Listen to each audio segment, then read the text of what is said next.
Mumoyo mangu ugere ta mafindi fuva. Tipei pressure tife. Muri ekwa chivayo tiregerereiwo nhasi please ndapota. Zvakaoma mufunge. Muri yeZimbabwe kusangana zvakare panonzi pano patinokupakurirai dzese dziri kupisa pasocial media kusubscribe mahara. So kana iri first time yenyu kuvawo pano ndapota bayai apo pakanzi subscribe kana kuti follow molikeawo nekushare video rino. Izvi zvinobatsira kuti risvike kure. So sezvatinongoziva kuti nhasi izuva reValentines, zuva revanodanana, zuva rerudo, remukomana webhosvo nemaruva. Pachirungu vanoti chocolates and roses.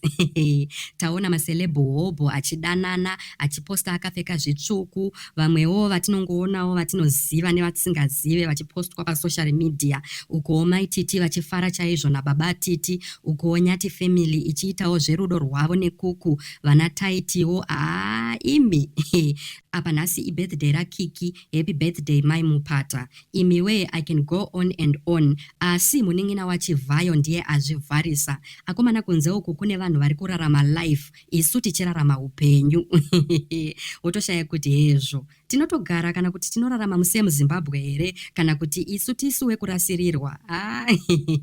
So Fegi asurprise mukadzi wake mutsva nebango remotokari, mota mbishi tsvuku yeValentines. Aiwa, zviri kuluka and it's so beautiful. Isusu kuno tongoti mesaya, zvigunwe hazvienzane. Unenge waita maruva $1 ari 20, mumwe oda iso. Zverudo zvinoda mari izvi. Zvatichatoroya negodo. Kana ndiri handbag, ipai Lulu aswere akandibata. Happy Valentines to everyone.